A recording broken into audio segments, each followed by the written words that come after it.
제가 이렇게 시골에 다 내려와 살고 있네요. 귀촌을 한 건 다 이유가 있는데 왼수 같은 남편 때문에 제 한 몸 희생해서 이렇게 시골까지 내려와서 살고 있는 거죠. 제 남편은 저보다 3살이 어린데 외모도 얼마나 동안인지 결혼하고 나서도 남편과 같이 시내나 시장을 다니면 다들 저희 보고 남매라고 했어요. 남편은 그런 소리를 들으면 자기가 뭐라도 되는 듯 희죽거리면서 이 사람 제 누나가 아니라 부인이에요. 제가 그렇게 앳돼 보여요? 라곤 했죠. 그럴 때마다 남들은 절 보며 능력 있다, 어떻게 이런 영계를 만났나 했지만 저는 이 말 자체가 스트레스였어요. 한두 번 들으면 그냥 그러려니 하고 웃고 넘기는데 이건 뭐 누굴 만날 때마다 이런 말을 들으니 저도 성격이 예민해지더라고요. 하지만 남편은 달랐어요. 이 말을 즐기는 듯 했죠.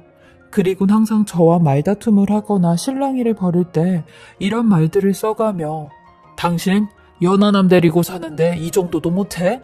나 어디 가면 아직까지도 총각으로 알아, 총각. 이런 총각 같은 나를 데리고 살면서 이러면 안 되지 라며 저의 자존심을 긁어댔고 어쩔 땐 젊은 여자와 저를 비교하며 관리 좀 하라는 말까지 해댔네요. 이런 말을 할 때마다 저는 남편을 쏘아붙이며 그딴 소리 하지 마. 나도 엄연히 사기 결혼 당한 거 알아 몰라. 그딴 소리 할 거면 시어머니한테 가서 따지라고 라는 말을 했죠. 왜냐면 남편을 만나게 된 게 시어머니의 주선으로 만나게 되었는데 문제는 시어머니가 제게 남편의 나이를 속였다는 거였어요. 나중에 결혼을 하고 혼인신고를 할 때 알았죠. 시어머니 말로는 본인 아들이 엄마 같은 여자를 만나 평생 보살핌을 당하며 살길 바라셨다네요. 그래서 일부러 본인 아들보다 나이가 더 많은 여자들만 골라 선을 보게 했고 그 중에 제가 걸려버린 거죠. 피해를 보고 있다면 내가 더 피해를 보고 있는데 남편이 저럴 때마다 아주 승질이 났어요. 그래도 어차피 이 남자랑 평생을 같이 살 거면 제가 젊은 남자를 데리고 사니 이 정도는 감수해야지 싶었습니다. 하지만 이런 저의 다짐에도 불구하고 남편은 제가 노이로제까지 걸리게 만들었는데 그 어리고 동안인 얼굴로 이 여자 저 여자한테 꼬리를 치고 다닌 거였죠. 그렇다고 남편이 바람을 피우는 건 아니었어요. 만약 바람을 피웠다면 수천 번이나 이혼을 하고도 남았을 텐데 의심스러운 마음에 미행까지 해봤는데도 불륜의 현장은 단 한 번도 잡아본 적이 없었어요. 아님 제가 모르고 살았는지도 모르겠네요. 그냥 남편을 보고 있으면 여자들이 본인을 이뻐라 귀여워라 하는 걸 즐기는 것 같았어요. 남편을 보고 있으면 전생에 무슨 기생이었나 싶을 정도로 남자가 그렇게 이쁨 받는 걸 좋아했죠. 근데 꼬리가 길면 잡힌다고 결국 남편이 바람을 피우고 있다는 걸 알게 되었고 저희 큰애 고3 때 이혼을 하니 많이 하는 사단이 났죠. 남편 놈이 다른 건 다 못마땅해도 애들한테는 정말 잘했어요. 그래서 저희 두 아들도 항상 아빠 같은 사람이 되고 싶다고 했죠. 심지어 저희 큰애는 제일 존경하는 사람이 아빠라고까지 했으니까요. 저도 남편 하나만 보면 꼴 보기 싫어도 애들의 아빠로 생각하면 남편을 대우해줘야 된다 생각해 떠받쳐주곤 했는데 이런 저의 노고에도 남편은 무참히 제 뒤통수를 쳐버린 거죠. 남편 또한 이런 본인의 치부가 애들에게 드러날까 쉬쉬거리며 큰애가 고3이니까 조용히 밖에 나가 우리끼리 해결을 하자고 했어요. 남편은 밖으로 나와 학교 운동장 한가운데서 무릎을 꿇더라고요.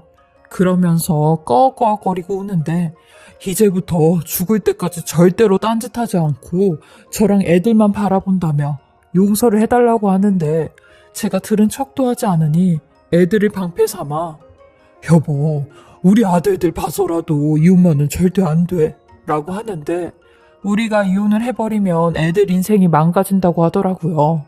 부모 잘못 만나 이게 무슨 고생이냐며 나중에 애들 취직할 때도 장가갈 때도 부모의 이혼이 아주 큰 흠이 된다고 세상 사람들이 우리 애들 손가락질해도 괜찮냐고 하는데 급기야는 제 바지가랑이까지 잡고 늘어지는 겁니다.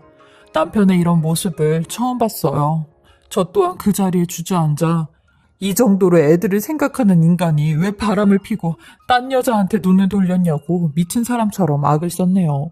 결국 저는 정말로 애들 때문에 이혼을 하지 않았습니다. 남편은 애들한테도 이 사실을 비밀로 지켜달라는데 저 또한 그건 비밀로 해준다고 했죠. 그걸 비밀로 안 하면 이혼하는 거랑 별반 차이가 없으니까요. 그렇게 전 평생 남편 놈과 각방을 쓰며 살았고 투명인간 취급을 하며 살았어요. 시댁에서는 이런 제 태도가 제가 남편보다 나이도 많고 기도 세니 남편을 잡고 산다고 하더라고요. 본인 동생, 오빠가 불쌍하다고 하는데 속으로 모르면 가만히나 있지 싶었습니다. 그리고 6년 전 이런 남편의 끼를 잠재워 보겠다고 팔자에도 없는 귀촌 생활을 하게 된 거죠. 이렇게 지지고 볶고 산 세월도 어연 30년이 지났고 30년이 지나니 큰아들이 장가를 가겠다며 여자친구를 데리고 온다고 하더라고요. 만나는 사람이 있다는 건 알고 있었지만 갑작스러운 결혼 얘기에 많이 당황스러웠어요. 아들은 여자친구를 데리고 오기 전에 미리 말씀을 드려야 할 사실이 있다며 아주 조심스럽게 얘기를 하기 시작하는데 아들 여자친구의 가정사 이야기였어요. 아들 여자친구의 부모님께선 이혼을 하시고 어머니는 이혼하신 지 얼마 안 돼 돌아가셨대요.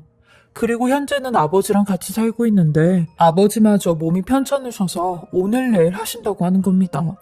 그 말을 듣는데 사실 엄마 된 사람으로서 내 아들이 그런 여자와 결혼을 한다고 하니 내키지 않았어요. 이혼을 한 부모님 밑에서 자란 사람이 제 아들과 결혼을 해서 과연 잘 살까라는 생각부터 들었죠. 되게 부모가 이혼을 하면 자식도 이혼을 한다는 소리도 많이 들어왔고 저는 얼굴을 보지도 않았는데 벌써부터 좋은 소리가 나가지 않았어요. 그러니 아들은 일단 만나보시면 아실 거라고 하는 겁니다. 얼마나 착하고 본인한테도 잘해주는지 모른다며 분명 엄마랑 아버지도 마음에 들 거라고 하는데 자식 바보인 남편은 그래 이혼 과정이 뭐 어때서 자식들이 무슨 죄라고 약속 한번 잡아봐라 라고 하는데 남편이 저를 쓱 하고 쳐다보더라고요. 그리고 방에 들어와 만약에 그때 우리도 이혼을 했으면 우리 아들들이 어디 가서 이런 대우 받는 거라고 그러니까 일단 어떤 아가씨인지는 만나기만 해보자고 하더라고요. 그렇게 저는 아들의 여자친구를 만나게 되었어요. 근데 얼굴빛부터 얼마나 우울한지 얼굴에도 그늘이 가득하더라고요. 대체 아들은 이런 애가 뭐가 좋아 결혼을 한다고 하는 건지 좀 더 나은 사람을 만나 결혼을 했으면 했는데 이것도 다 제 욕심인 건가 싶었어요. 저는 거기서 말도 많이 안 하고 있었는데 남편은 혼자 뭐 그렇게 신이 났는지 아들 여자친구 앞에서 막 떠들어대더라고요. 저놈의 끼는 상대방이 나이가 많든 적든 주체를 하지 못하는구나 싶었어요. 그러니 아들 여자친구도 남편이 하는 말에 깔깔거리며 웃는데 둘만 죽이 맞아 떠들더라고요. 그땐 그것도 꼴보기 싫었었어요. 한 번 마음에 안 드니 계속 마음이 열리지 않았죠. 그렇게 어느 정도 대화가 무르익었을 때쯤 아들의 여자친구가 먼저 자기 부모님 얘기를 꺼내며 상견례 때 나오실 분이 전혀 없다면서 괜찮으시냐고 하는데 남편은 상관없다며 아들한테 대충 이야기 들었다고 우리는 괜찮다고 하더라고요. 저는 속으로 아니 우리라니? 내가 언제 괜찮다고 했나? 그리고 누가 상견례를 한다고 했나? 했죠. 그러면서 궁금하지도 않는 본인 부모님 얘기를 하기 시작하는데 자기 엄마가 돌아가신 게 아버지 때문이었다는 겁니다. 엄마가 아버지 때문에 스스로 본인 목숨을 끊으셨다는데 그 후유증으로 아버지마저 쓰러지셔서 몇십 년째 침대 생활을 하고 있다는 겁니다. 그래서 결혼을 해서도 아버지를 본인이 모셔야 할 것 같다는데 이 얘기는 아들에게 듣지 못한 이야기였어요. 그러면서 이제 형우 씨랑 결혼을 할 사이이니 서로 숨기는 거 없이 거짓말하는 거 없이 솔직하게 다 밝히는 게 좋을 것 같아서 이렇게 말씀드리는 거예요. 라고 하더라고요. 머리가 띵했습니다. 저는 휘둥그레진 눈으로 아들을 쳐다보는데 아들도 아주 난감한 표정을 짓더라고요. 보아하니 생각지도 못한 말을 지 여자친구가 하니 당황한 것 같았죠. 근데 거기서 남편이 또 푼수를 떨기 시작하는 겁니다. 아들 여자친구를 아주 측은지심한 눈빛으로 쳐다보며 몸까지 쭉 내밀어 아이고 어렸을 때 그런 일을 겪었을 텐데 얼마나 마음고생이 많았겠어. 우리 집 가족이 되면 그런 상처들 다 치유하고 행복하게 살아보자 라면서요. 저는 그런 말을 하는 남편 놈의 다리를 아주 세게 툭툭 쳤네요. 그리곤 집에 돌아와 난리가 났어요. 저는 이 결혼 절대 안 된다고 했죠. 어떻게 그런 가정 환경에서 자란 여자랑 결혼을 하려고 하냐고 했어요. 그리고 남편한테도 그랬어요. 당신은 당신 아들이 처갓집에 들어가서 장인어른 병수별하면서 살았으면 좋겠냐고 막 쏘아붙였죠.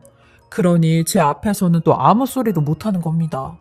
아들은 본인은 괜찮다며 결혼 허락해달라고 하는데 부모 이기는 자식 없다고 결국 결혼을 하더라고요. 그리고 저는 시어머니가 되었어요. 사실 시어머니가 되면 며느리랑 정말 잘 지내고 싶었는데 제가 이렇게 며느리와 틀어져서 지낼 줄은 몰랐죠. 며느리는 주말마다 저희 집으로 와서 저희가 하는 밭일이나 말동무를 해주곤 했는데 거기서 저는 철저히 배제가 되었어요. 남편과 둘이 얼마나 쿵짝이 잘 맞는지 저보다 남편이랑 붙어있는 시간이 더 많았죠. 저는 이런 며느리에게 이제 주말마다 안 와도 되니까 오지 말고 명절이나 행사 때만 와 라고 말을 했어요. 며느리가 올 때마다 손님이라고 제가 더 귀찮았거든요. 그러니 어머님, 제가 자진을 쳐오는 건데 그것도 싫으세요? 저 어머님이랑 많이 가까워지고 싶어요 라며 제 팔짱을 끼는데 가까워지고 싶다는 애가 하루 종일 남편이랑 붙어있나 싶기도 했고 오지 말라고 해도 온다는 며느리에게 알겠다는 말밖에 할 말이 없었죠. 나중에는 아들이 지방으로 발령이 나서 한 3년간은 아들 부부가 서로 떨어져서 살아야 했는데 그때도 며느리는 혼자서 저희 집에 그렇게 잘 찾아오더라고요. 특이하다 싶었어요.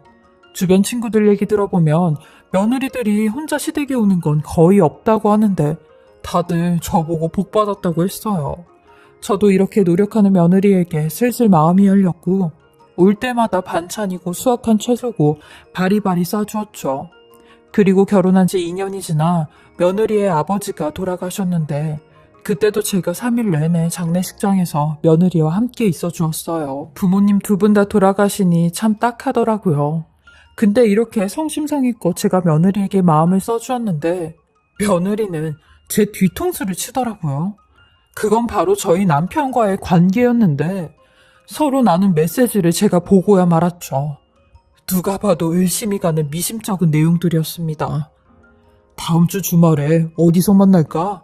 라는 말부터 어머님 모르게 조심하셔야 돼요, 아버님. 아버님께서 이때까지 계획한 거 무산이 되시면 안 되잖아요? 라는 말까지. 그때부터였을까요? 저의 모든 의심과 의구심이 며느리와 남편을 향하고 있었어요. 매주 주말마다 둘이 밭일을 나간다며 나가곤 했는데 저는 당연히 아무런 의심조차 하지 않았어요. 아무리 그래도 며느리랑 미쳤다고 뭔 짓을 할까 싶었죠. 근데 무슨 사단이 나고야 만 거죠. 그리고 제가 그 문자를 보고 난 며칠 뒤 남편이 초저녁에 갑자기 친구를 만나러 나간다고 하더라고요. 동창 친구가 여기 근처 상가집에 왔다가 본인 얼굴을 보고 간다고 했다는데 금방 갔다 온다고 하는 겁니다. 근데 왠지 모를 이상한 촉이 들었고 남편을 뒤따라 가야겠다는 생각을 했어요. 조금만 걸어가면 음식점들이 모여있는 곳이 나오는데 저는 당연히 남편이 거길로 가는 줄 알았죠. 하지만 남편은 그곳이 아닌 다른 곳으로 가기 시작하는데 걸음이 얼마나 빠른지 이내 놓치고 말았어요. 그리고 깜깜해진 거리 위에서 한동안 남편을 찾으러 다녔고 남편이 갈 만한 곳들을 전부 다 가봤는데도 없었어요. 뭐 전화는 하나만 하였죠. 받지를 않았으니까요. 그리고 이내 스산한 느낌이 들어 일단은 집으로 들어가야겠다 생각했어요. 저는 집과는 조금 떨어져 있는 논두렁 사이를 급하게 뛰어가고 있었어요. 근데 그 순간 누군가 제 다리를 팍 하고 잡는데 저는 정말 자지러지게 놀라 비명을 질렀어요. 그리고 뒤를 돌아봤는데 정말 귀신이라도 본 듯이 뒤로 나자빠지고 말았죠. 절 잡은 사람은 며느리였습니다. 며느리는 절 보며 어머니, 이거 녹음기 이거 받으세요. 제가 지금 도망쳐 나와서 드리는 거예요. 거기에 모든 게 다 들어있어요. 라며 푹 주저앉는데 저는 이런 며느리의 몰골과 행동에 자지러졌고 제가 의심했던 모든 것들이 한 곳으로 모아지는 듯한 기분이 들어 차마 며느리가 제게 건넨 녹음기를 건네받을 수 없었어요. 사실 며느리와 남편과 무언가 있구나 하는 무서운 생각이 더 컸던 것 같아요. 며느리는 이내 제게 녹음기를 쥐어주며 당분간 연락이 안 될 거라고 하며 사라지는데 저는 그걸 들고 집으로 와 그 안에 녹음이 된 내용을 전부 다 듣게 되었습니다. 제가 듣게 된 내용은 남편과 어떤 여자와의 대화 내용이었고 며느리의 목소리도 들렸죠. 쭉 들어보니 남편 놈은 그 여자와 불륜을 저지르고 있었고 그걸 며느리는 알고 있었더라고요. 그리고 더 충격적이었던 건 남편 놈이 저랑 같이 사는 땅을 팔아 그 여자와 야반 도주를 계획하는 대화까지 오고 갔어요. 그리고 이 모든 내용을 녹음하던 며느리가 종당에 녹음하는 걸 들켜 서로 실랑이를 하는 내용까지 녹음이 되었죠.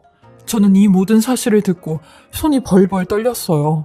대체 이게 무슨 상황인지 알 수가 없었고 며느리한테 곧바로 전화를 거니 몇 번이나 받지 않다 수십 통 했을 때 전화를 받더라고요. 그리곤 제게 어마어마한 사실들을 폭로하기 시작하는데 울먹이며 얘기를 하는 며느리의 말에 저는 쓰러질 뻔했습니다. 이 모든 결혼이 다 계획적이었다는 겁니다.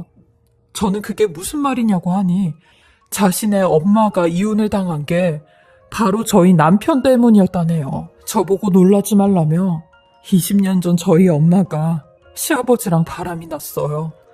근데 그걸 저랑 아빠가 어디 다녀오고 집에 들어왔을 때 목격을 한 거죠. 저는 그걸 보자마자 충격을 받아서 그 자리에서 거품을 물었고 아버지가 엄마한테 그랬대요. 그 남자, 지금의 저희 시아버지죠. 그 사람과 관계를 빨리 접으라고요. 그리고 저희 시아버지한테까지 가서 엄마와의 관계를 정리하라고 사정을 했는데 시아버지는 이런 저희 아버지의 부탁에도 마치 농락을 하듯 계속 엄마를 만나왔더라고요. 그래서 결국 아버지는 이혼을 하셨고 엄마를 떠나셨어요. 근데 이혼 후 엄마가 저와 아버지를 찾아왔더라고요. 그러면서 하는 말이 당신 때문에 내가 그 남자랑 헤어져서 지금은 만나지도 못하고 그 남자는 딴 여자를 만난다고 하는데 나는 이렇게 억울하게 이혼까지 당했다며 저희가 보는 앞에서 죽느니 사느니 소란을 피우셨어요. 그리곤 정말 스스로 이 세상과 작별을 하시게 되었죠. 그 모습에 아버지는 고혈압으로 쓰러지게 되셨고 영영 침대 생활을 하시게 되셨어요. 저희 집은 그야말로 풍비박산이 난 거죠. 저는 이 모든 게 다 그 남자, 저희 시아버지 때문에 일어난 일이라 생각이 들었고 제가 알고 있었던 시아버지의 가족관계랑 집 주소를 토대로 남편한테 계획적으로 접근을 해 결혼까지 한 거예요. 결혼해서 똑같이 그 집안을 풍비박산 만들고 싶어서요. 근데 결혼을 해보니 남편도 너무 좋고 어머님도 너무 좋은 분이라 생각이 들었어요. 복수를 하러 왔다가 정이 붙어버린 거죠. 근데 시아버지는 아니더라고요. 여전히 인간 이하의 짓거리를 하고 다니시는데 어머님만 모르시고 계시는 게 너무 답답해 제가 어떻게든 시아버지에게 친근히 접근을 해서 이 사실을 어머니한테 다 알려드리고 싶었어요. 그래서 일부러 시아버지를 돕는 척하며 이 모든 내용을 녹음까지 한 거예요. 결국 아버님하고 그 상간녀한테 들키긴 했지만요. 어머님, 시아버지, 어머님이 생각하시는 것보다 훨씬 더 인간 같지 않은 사람이에요. 그러니까 어머님도 빨리 시아버님한테 나오세요. 라고 하는데 며느리의 말이 거짓말이 아닌 게 제가 몇몇 질문을 했을 때도 다 맞는 말만 하더라고요. 그리고 며느리는 본인 엄마랑 시아버지가 젊었을 때 찍은 사진도 가지고 있다며 증거로 보여줄 수도 있다는데 제가 알고 있었던 남편 놈은 생각보다 훨씬 더 쓰레기였고 구린 놈이었네요. 그동안 저 모르게 했던 일들이 어마어마하더라고요. 제가 알고 있었던 불륜이 한 번이 아닌 여러 번이었던 것도 며느리를 통해 알게 되었어요. 그 정도로 쓰레기 짓거리를 하고 다녔을지는 정말 몰랐습니다. 남편 놈이 얼마나 영악스러운지 죄다 안 걸릴 행동들만 하고 다녔더라고요. 저는 이런 며느리에게 너 어쩌려고 이런 짓을 벌였니? 응? 네 인생 다 바쳐가며 그 인간 같지도 않는 인간 상대하려고 네 청춘 바치고 네 일생을 바친 거야? 왜 그랬니? 왜 그랬어? 하며 원망 섞인 말로 울부짖었지만 곧 며느리가 마지막에 한 말을 듣곤 이해가 갔어요. 처음엔 복수로 시작한 일이 정의부터 결국엔 이것도 전류의 모든 걸 감수하고 밝히는 거란걸요. 저도 이런 며느리의 마음에 알겠다고 했어요. 이 쓰레기 같은 남편 놈을 제대로 처단할 테니까 일이 끝나기 전에 너는 몸을 숨기고 있으라고 했죠. 그리고 전화를 끊고 며느리에게 한 장의 사진을 받게 되었는데 남편놈과 안싸돈으로 추측되는 여자가 서로 끌어안으며 찍은 사진이었습니다. 어쩜 이렇게도 잔인한 인연이 있는지, 이게 정말 날 위한 인연인 건지 아니면 모두를 지옥에 빠뜨리려고 하는 인연인 건지 알 수 없습니다.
없었지만 저는 이렇게라도 인간 말종 같은 인간의 뒷모습을 알게 되어 남편놈이 집에 들어올 때까지 기다렸습니다. 남편놈 또한 헝클어진 차림으로 땀을 삐질삐질 흘리고 있는데 제 눈치를 쓱 보며 며느리 얘기를 하더라고요. 혹시 며느리가 집에 왔냐면서요. 저는 그런 남편놈의 얼굴에 사정없이 녹음기를 던졌고 30년이 넘게 너란 인간이 이런 인간인 줄 모르고 산 내가 등신이다. 어떻게 사람을 이렇게까지 속여. 이 소름 끼치는 인간아. 라며 손에 잡히는 대로 남편놈을 향해 물건을 집어 던졌어요. 그리고 그 새벽에 두 아들들을 불러 여태까지 모든 일을 전부 다 얘기했고 네 아빠라는 인간이 이 정도로 두 얼굴을 하고 있었어.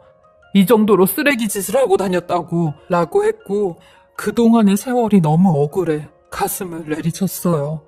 그리고 아들들이 있을 때 며느리가 보내준 그 사진을 남편놈 연상에 들이밀었죠. 이 여자 기억나느냐고요. 이 여자가 바로 며느리의 어머니였다고요.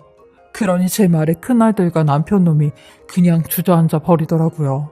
저는 이렇게 된 거 더 이상 남편놈과 같은 공간에서 숨도 쉴 수 없다며 이혼한다고 했고 이 집과 땅 그리고 소정의 현금까지 전부 다 줄 수 없다고 했어요.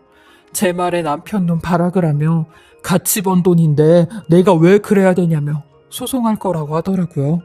보여줄 거 다 보여줬다는 식으로 애들 앞에서도 이제 숨길 것도 없다고 하는데 저는 이혼 소송을 하기로 하였습니다.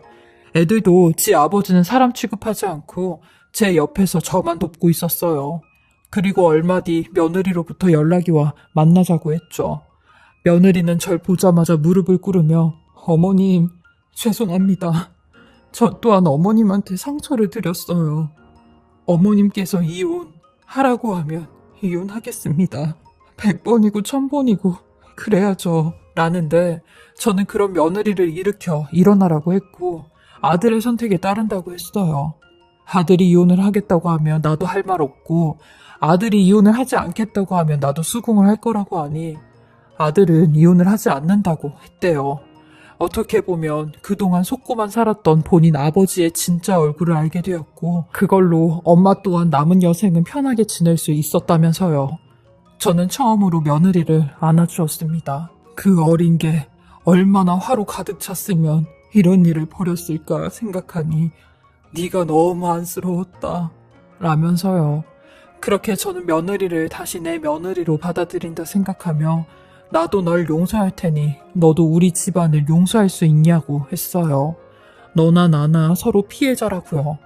그 인간 하나로 서로 상처받은 사람들끼리 다시 잘 살아보자고 했어요. 그러니 며느리는 오열을 하며 감사하다고 고개를 끄덕이더라고요. 그러면서 며느리가 한 가지 소식을 말해주는데 임신 8주차에 들어섰다는 소식이었어요. 저희를 다시금 이어주게 한 조그마한 생명이었죠. 저는 남편과의 이혼 소송에서 남편의 불륜이 인정이 되어 이혼이 성립이 되었고 제일 중요한 재산 분할에서는 제가 70%를 가지고 올 수 있었어요.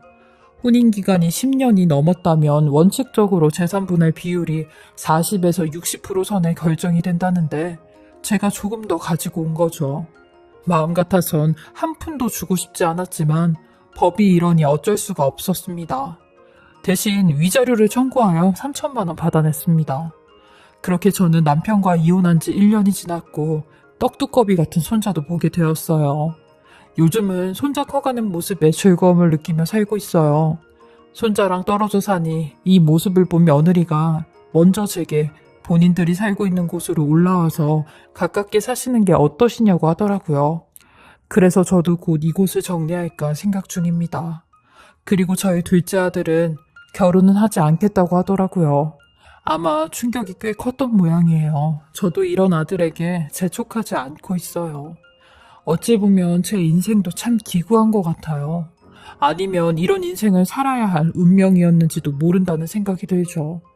남들보다는 조금 힘들고 남들보다는 조금 평탄하지 못한 인생이었지만 지금은 그 누구보다도 편안하고 행복합니다. 며느리 또한 이 일이 있고 나서 저한테 더 잘하려고 노력하는 모습이 눈에 보여요. 그리고 항상 죄송해하는 모습도 눈에 보이고요. 어찌됐든 가족이니 모든 걸 용서하고 서로 노력을 하자고 하고 있어요. 이런 저희 가족에게 이제는 정말 좋은 일만 있길 바라고 또 바라는 중입니다.